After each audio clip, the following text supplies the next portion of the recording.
മാം ഒരു IAS officer ആവുകയാണെങ്കിൽ എന്തൊക്കെ ചേഞ്ചസ് ആയിരിക്കും? What changes would you bring? Reservation കളയും എന്നുവെച്ചാൽ ഇൻകം ബേസിൽ റിസർവേഷൻ കൊടുക്കും, പക്ഷെ കാസ്റ്റ് ബേസിൽ നിന്ന് കളയും. ഇപ്പൊ കൂടുതൽ യങ്സ്റ്റേഴ്സ് പുറത്തെ രാജ്യങ്ങളിൽ പോയി പഠിക്കുന്നുണ്ട്. അത് ഇപ്പം ഇന്ത്യയിലെ നിലവിലത്തെ എഡ്യൂക്കേഷൻ സിസ്റ്റം പുവർ ആയതുകൊണ്ടായിരിക്കും. അത് ഇംപ്രൂവ് ചെയ്യാനുള്ള ഒരു സ്റ്റെപ്പ് ഫോർവേഡ് ചെയ്യാൻ താല്പര്യമുണ്ട്.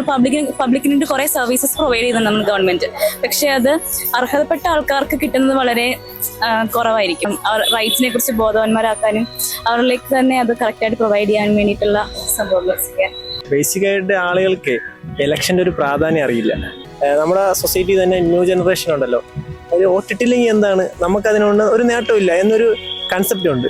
അപ്പൊ അതിനെതിരെ ഒരു വലിയൊരു ക്യാമ്പയിൻ നടത്തണമെന്നുണ്ട്. ലഹരിയേക്കാളും അതാണ് ഡേഞ്ചർ ആയിട്ട് തോന്നുന്നത്, രാഷ്ട്രീയം. നമ്മുടെ റോഡുകളിൽ ഒരുപാട് കാര്യങ്ങൾ ഡെയിലി നമ്മൾ സർവൈവ് ചെയ്യുന്നുണ്ട്. നമ്മുടെ നാട്ടിലെ നിയമങ്ങളെ ജനങ്ങൾ പേടിക്കുന്നില്ല. ആ ഒരു പേടി ജനങ്ങളിലുള്ളിൽ വരണം. വണ്ടി ഇങ്ങനെ പോകുമ്പോൾ പാസ് ചെയ്യുമ്പോൾ തന്നെ അവർക്ക് മനസ്സിൽ പേടി വരും, അപ്പോൾ അവർ സ്റ്റോപ്പ് ആവും. സോ അതിനു വേണ്ടിയുള്ള ശ്രമങ്ങൾ ഉണ്ടാവണം. ഞാൻ ഭരിക്കുന്ന അല്ലെങ്കിൽ എനിക്ക് ഇൻചാർജുള്ള ജില്ലയിൽ സ്ത്രീകൾക്കും കുട്ടികൾക്കും യഥാസമയം യഥേഷ്ടം രാത്രിയായാലും പകലായാലും ഒരുപോലെ നടക്കാൻ പറ്റുന്ന ഒരു സാഹചര്യം ഉണ്ടാക്കാനായിട്ട് ഞാൻ ശ്രമിക്കും.